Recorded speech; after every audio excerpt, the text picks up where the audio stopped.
Good morning, children.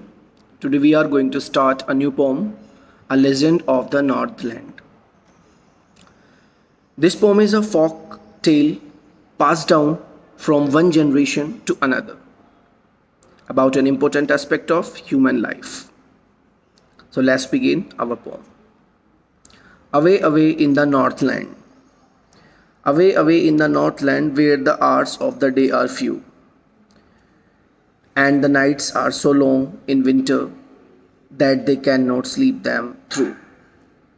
Here, poet is telling you Phoebe Cary, name of the poet is Phoebe Cary, is trying to tell you that far from at a place, Northland, where their hours are less, it's mean when we see sun can be seen there for very little time and nights are so long and most of time people feel there only winter season that they cannot sleep them through.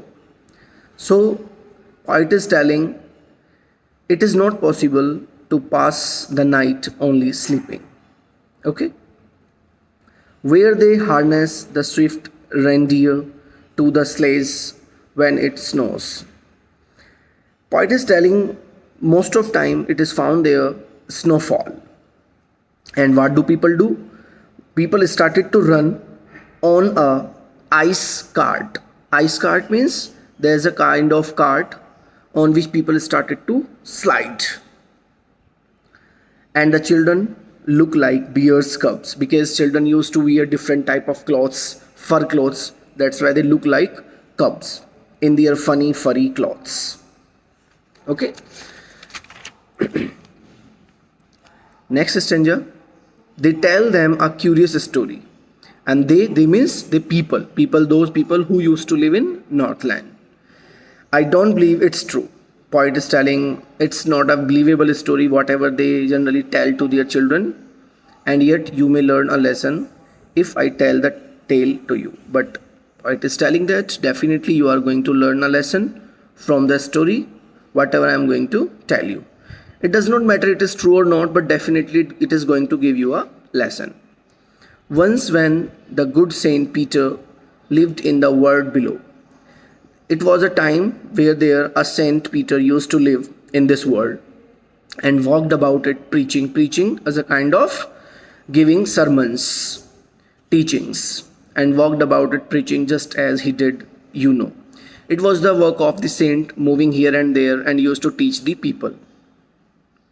He came to the door of a cottage in traveling round the earth. One day, when he was roaming here and there, he reached to a door where a little woman was making cakes and baking them on the hearth.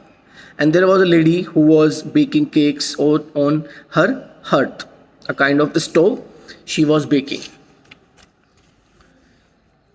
And being faint with fasting for the day was almost done, and Saint was too hungry and he was going to faint. He asked her from her store of cakes to give him a single one. That's why, because he was very hungry, so he asked one piece of cake. So she made a very little cake, but it was baking lay. She looked at it and thought it seemed too large to give away.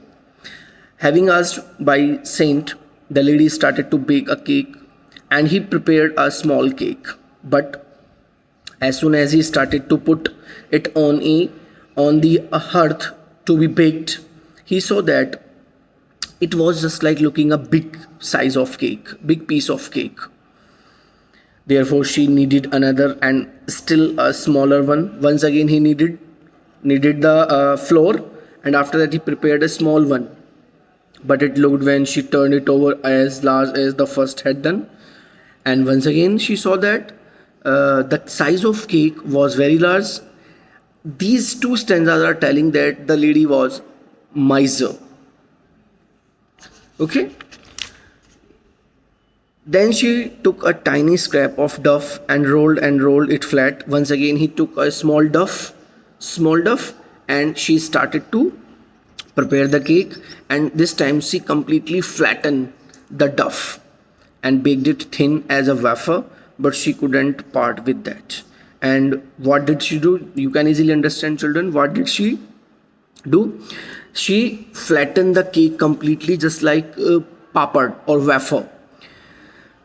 But she did not want to give this also, for she said, my cakes that seem too small when I eat of them myself are yet too large to give away. So she put them on the shelf. And she spoke, whenever I eat these cakes generally seem very small. But whenever I am going to give to anyone, they started to seem very large. So she ignored the saint and she kept all the cakes in her store. Then good Saint Peter grew angry, for he was hungry and faint, and surely such a woman was enough to provoke a saint. And having seen this, Saint started to feel hungry, and he was going to faint. And he thought that this lady is not good human, because she was very miser. And due to this, Saint started to show his anger, and he said, you are far too selfish to devil in a human form, to have both food and shelter and fire to keep you warm. And Peter Saint spoke out that you are very selfish lady, and you are not human being, you are devil, and you do not deserve that you should have these food, shelter and clothes.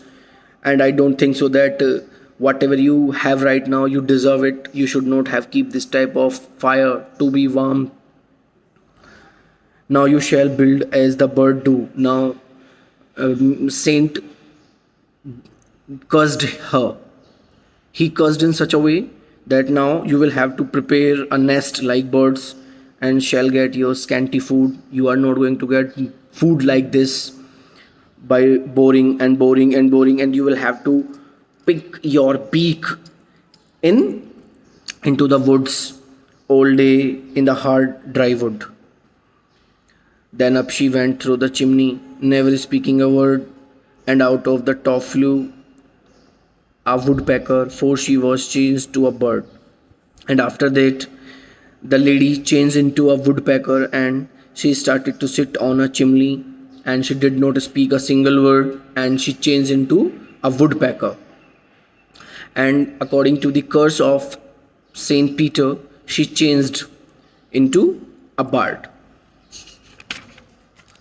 She had a scarlet cap on her head, and now this is the feature, this is the sign of the woodpecker. There was a complete scarlet cap on her head, and that was left the same, but all the rest of her clothes were burned black as a coal in the flame, and her completely clothes burnt down. She did not have any clothes, and she had to live in winter season shivering, and all the clothes changed just like coal. And every country schoolboy has seen her in the wood where she lives in the trees till this very day, boring and boring for food. And those people who used to pass from there, they used to see her, and she used to busy in boring into the wood only. So children, this story generally is telling you about it, that we should not be too selfish, too miser, that someone becomes angry with us and curses us. Same happened with this lady, and this lady changed from a fine woman into a bird. Listen it. God bless you all.